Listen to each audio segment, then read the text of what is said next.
Merelakan, seni melepaskan dengan iman. Merelakan adalah salah satu tindakan yang paling sulit dalam hidup manusia. Secara alami, manusia cenderung mempertahankan apa yang ia miliki, seperti hubungan, kesempatan, harapan, bahkan masa lalu. Namun hidup seringkali mengajarkan bahwa tidak semua hal dapat kita genggam selamanya. Ada saat di mana kita harus belajar melepaskan dengan hati yang lapang. Itulah yang disebut merelakan. Merelakan bukan berarti menyerah atau tidak peduli. Sebaliknya, merelakan adalah keputusan sadar untuk menerima kenyataan dan mempercayakan sesuatu yang kita miliki kepada Tuhan atau kepada proses kehidupan. Merelakan berarti mengakui bahwa kita tidak selalu memegang kendali atas segala sesuatu. Ada beberapa contoh merelakan dalam kehidupan.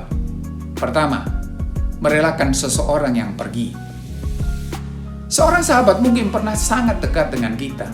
Kita berbagi cerita, perjuangan, dan mimpi bersama.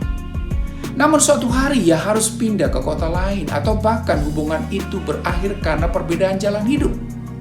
Pada saat itu kita diharapkan pada pilihan, terus menahan dengan kepahitan atau merelakan dengan kasih. Merelakan berarti berkata dalam hati, terima kasih untuk waktu yang pernah kita miliki. Aku melepaskanmu untuk menjalani jalan hidupmu. Yang kedua, orang tua merelakan anaknya. Seorang ibu membesarkan anaknya dengan penuh kasih selama bertahun-tahun. Ketika anak dewasa dan harus merantau atau belajar atau bekerja, hati sang ibu mungkin merasa berat. Namun ia belajar merelakan anaknya pergi demi masa depan yang lebih baik. Merelakan dalam hal ini bukan kehilangan kasih, tetapi justru membentuk kasih yang lebih matang. Yang ketiga, merelakan harapan yang tidak terjadi. Seseorang mungkin telah berusaha keras mendapatkan pekerjaan tertentu atau mencapai impian tertentu. Ketika akhirnya gagal, rasa kecewa bisa sangat besar. Namun setelah melalui pergumulan, ia belajar berkata, mungkin Tuhan memiliki rencana lain yang lebih baik. Ia merelakan impian lama dan membuka diri terhadap kemungkinan baru. Yang keempat, merelakan jabatan atau posisi. Seorang pemimpin yang telah lama melayani di suatu organisasi atau gereja mungkin sangat mencintai posisinya. Ia sudah terbiasa memimpin, mengambil keputusan, dan dihormati oleh banyak orang. Namun suatu saat tiba waktunya bagi generasi yang lebih muda untuk melanjutkan pelayanan itu. Merelakan jabatan berarti bersedia berkata, sekarang waktunya orang lain melanjutkan apa yang sudah dimulai. Yang kelima, merelakan harta atau milik. Ada orang yang bekerja keras bertahun-tahun untuk mengumpulkan harta.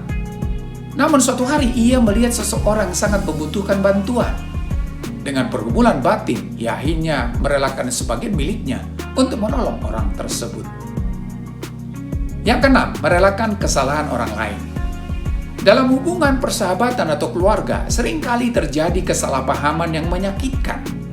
Seseorang mungkin pernah disakiti oleh kata-kata atau tindakan orang lain.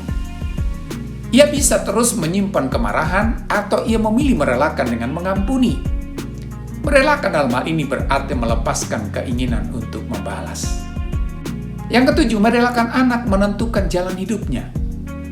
Seorang ayah mungkin memiliki harapan agar anaknya mengikuti profesinya. Namun sang anak memiliki panggilan yang berbeda. Setelah melalui dialog dan pergumulan, ayah itu akhirnya merelakan anaknya memilih jalan hidupnya sendiri. Yang kedelapan, merelakan masa lalu.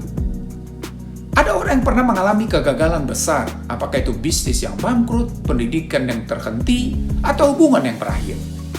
Jika ia terus terikat pada masa lalu, hidupnya akan terhenti. Tetapi ketika ia belajar merelakan masa lalu, ia mulai menata hidupnya kembali. Dampak dari sikap merelakan. Pertama, membebaskan hati dari kepahitan. Ketika seseorang tidak mau merelakan, hatinya sering dipenuhi penyesalan, kemarahan, dan luka yang terus diingat. Sebaliknya, merelakan membuat hati menjadi lebih ringan karena kita tidak lagi memikul beban masa lalu. Yang kedua, membuka ruang bagi hal yang baru. Seringkali sesuatu yang baru tidak dapat masuk karena tangan kita masih menggenggam yang lama. Ketika kita merelakan, hidup memberi kesempatan bagi relasi baru, pengalaman baru, dan berkat yang baru. Yang ketiga, menumbuhkan kebebasan rohani. Merelakan mengajarkan kerendahan hati, bahwa hidup tidak selalu berjalan sesuai dengan keinginan kita. Dalam perspektif iman, merelakan juga berarti belajar percaya bahwa Tuhan memimpin jalan hidup kita, bahkan ketika kita tidak memahami semuanya. Merelakan adalah proses, bukan keputusan yang selalu mudah. Kadang diperlukan waktu, air mata, dan pergumulan batin. Namun di balik proses itu ada kebebasan yang besar. Ketika seseorang belajar merelakan, ia tidak lagi hidup terikat oleh masa lalu, melainkan berjalan maju dengan hati yang damai. Sebab pada akhirnya, merelakan bukanlah kehilangan segalanya, melainkan memberi ruang bagi kehidupan yang baru untuk bertumbuh.